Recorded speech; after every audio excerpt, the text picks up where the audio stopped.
In this class, I will explain about the concept of thin plate element.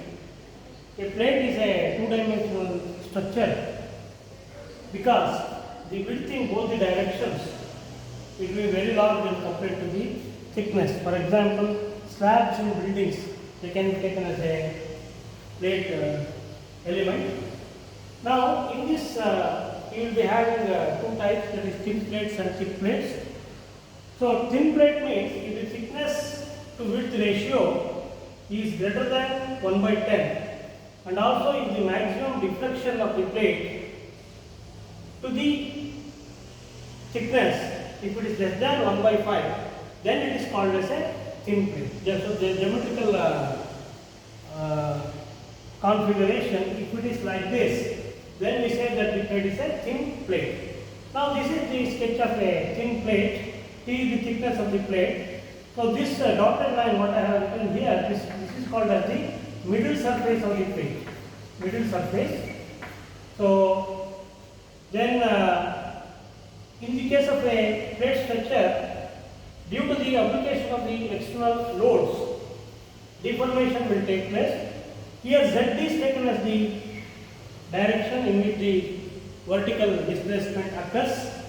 Both x and y they show the width in two directions. This is a typical sketch of a rectangular plate element. 1, 2, 3, 4 they are the nodes. And here you will be having the 6 moments that are going to develop. 2 being the bending moment, 4 being the bending moments, and 2 being the torsional moments. So like this. So here mx will be acting like this, my will be acting like this. So they are the bending moments. mxy, myx, I have shown here. So they are the torsion moments. Torsion moments I have shown using double arrow. Bending moment I have shown using a single arrow. So totally the torsion is 8. So 8 totally you will be having the moments, out of which 4 are bending moments and 4 are torsion moments. And you will be having, if you consider a point on the plate, P is a point on the plate which is defined as x, y, z. There are UVW, they are displacements along x, y and z directions at any point in the plate. So if you want to, under the application of the external load, the plate will deflect. And due to that, you can have translation as well as rotations. So these are the displacements, translation displacements along the 3 directions at any point. Now in thin plates, we can always derive the relationship between the displacements like this. U is equal to minus z into dou w by dou x and V is equal to minus z into dou w by dou y. And the strains, as you know, as we have studied in theory of elasticity, strains are given by epsilon x, epsilon y and gamma xy. So these two are the normal strains, whereas this is gamma xy is the shear strain. As per the definition of strains, epsilon x is dou u by dou x. If you substitute u as minus z into dou w by dou x, you are going to get this expression. Here, this minus dou square w by dou x square, it is called as kx, which is the curvature along x direction. Similarly, epsilon y is dou v by dou y. Substituting for v as minus z into dou w by dou y, you will get ky into z, where ky is minus dou square w by dou y square. That is also the curvature along y direction. Then you have gamma xy shear strain. So the shear strain is given by, as per the definition of elasticity. So shear strain is equal to dou v by dou x plus dou u by dou y.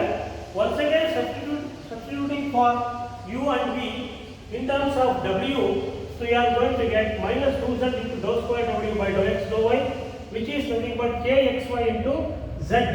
So where kxy is minus 2 times dou square w by dou x dou y. And the shear strains, the other two shear strains, gamma xz and gamma yz, they will be 0 here. So that means here out of 6 strain components, you will be having 4 strain components. Now to define the displacement models in a plate element, normally 3 types of elements are used. So C2 element, C1 element and C0 element. So C2 continuity element, it is a second order element.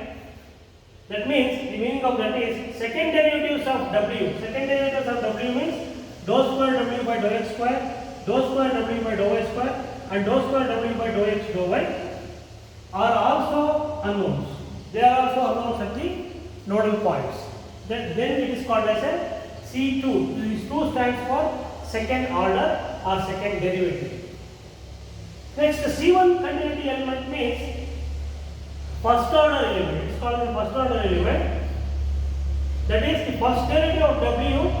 They are also the nodal displacement. That means in this case, dou W by dou x and dou W by dou y, they are also the unknowns. So in the first case, in C2 element, you have totally 6 unknowns. W, dou W by dou x, first derivative, dou W by dou y, then second derivative, 3 derivatives, totally 6.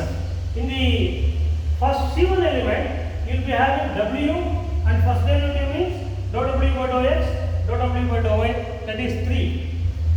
Then you have the third type of element as C0 continuity element, where in that case, this W is a function of xy, which is a continuous and independent function to represent both. We are going to use continuous and independent functions to represent both W and the slope. Slope of course is given by theta x.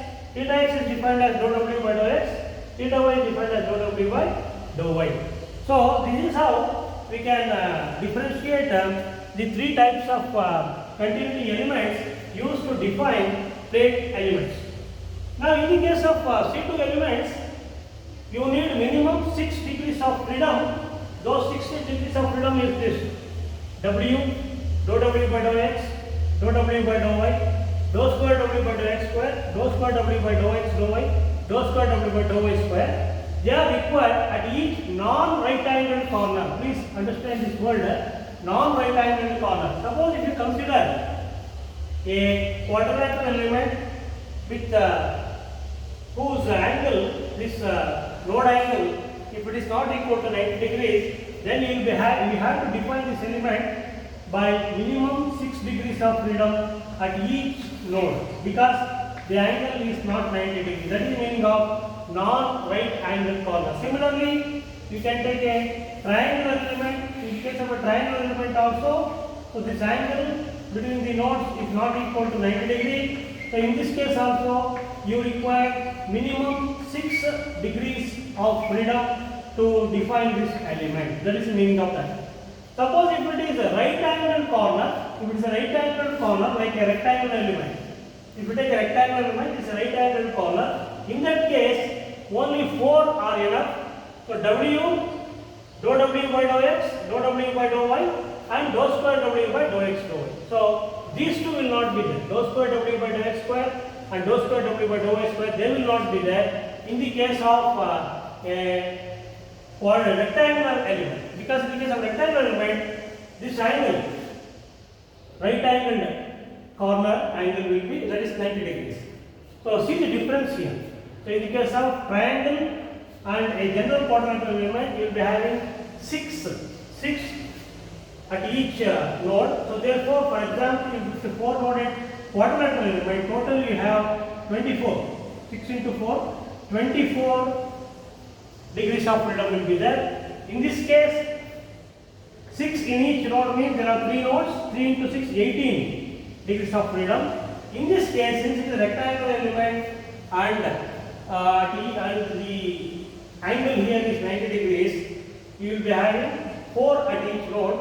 So 4 into 4, 16. So 16 degrees of freedom. So this element has got 18 degrees of freedom. This element has got 24 degrees of freedom. This element has got 16 degrees of freedom. So this is the concept of a thin plate element, and also the 3 types of continuity elements used in analyzing plate structures, and the degree of freedom in right angle corner or non-right angle corner. So in right angle corner you have 4 degrees of freedom, in non-right angle corner you have 6 degrees of freedom.